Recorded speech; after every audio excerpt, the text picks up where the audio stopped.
Milí priatelia, medzi nami už sedí hlavný kapelník skupiny Mošťanskí pajtáši, Jarko Briestenský. Jarko, vítaj. Ahojte, ďakujeme. Sme veľmi radi, že si zavítal aj vlastne s tvojou kapelou do nášho projektu Hudba bez hraníc. Čo ste si na dnes pripravili? Tak čo sa týka nášho nejakého repertoáru, to sú klasické tie ľudovky, možno trošku tak v tom našom podaní, takom veselšom, a veríme, že to bude ľudí trošku zabávať. Predpokladám, že nebude chýbať humor, lebo ty si povestný. Ale tak to už patrí ku nám. Akurát sme sa rozprávali o tom, že určite využijem nejaký priestor na to, aby som trošku ľudí aj rozosmial, a ten úsmev mi dáva energiu, takže áno. Mošťanskí pajtáši, ten názov je úplne senzačný. Kde ste na to prišli, že ten názov, že pajtáši? Lebo to je skôr, tak by som niekde na východ, alebo Trnava, alebo tam, a že pajtáši. Kto bol strojca toho názvu? Tak to nie je otázka práve na mňa, ale viem odpoveď, lebo po všetkých tých rozhovoroch tak už viem odpoveď. Je to otázka na nášho najstaršieho člena kapely, Milana Cingela.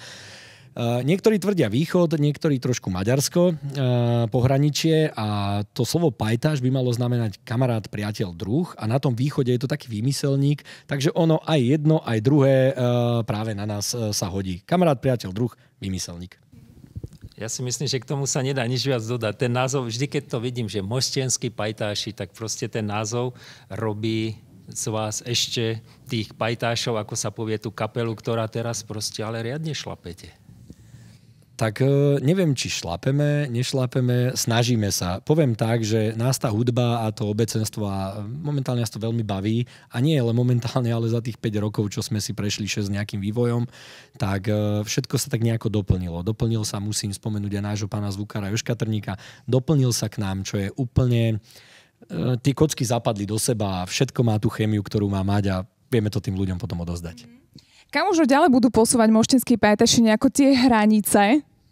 Tak teraz sme za hranicami, kúsok, ale nie, my by sme chceli zostať stále takí, ako sme tí pajtáši, že tí pajtáši, ten obal, aby sme zostali stále rovnakí a posúvať sa už len v tom, čo asi dokážeme niekedy viac menej zahrať, viac menej zabaviť, aby to bolo stále o tých mošťanských pajtášoch. Nemáme nejaké hranice, síce máme, ale nemáme, ale chceli by sme zostať takí tí mošťanskí pajtáši stále.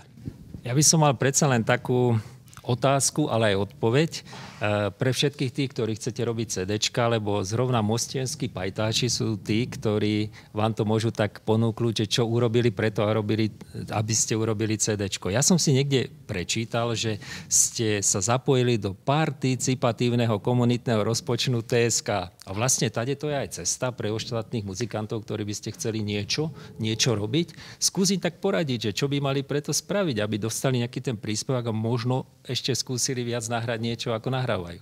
My tým, že riešime veci aj v kapele tak po svojom, tak proste chýbali aj tie korunky, aj tie veci, aj tá vízia na to nové CDčko ďalšie. A napadlo nás práve tento participiálny projekt z TSK Martin. Participiálny, áno, je to ťažké slovo. Zatiaľ sa dá ešte použiť, ale na javisku už uvidíme. Nebudem spomínať takéto ťažké slova. Ale Martin, vlastne, ktorý búcha na ozembuch v kapele, on je hlavička na takéto veci a má tie prsty administratívny pracovník.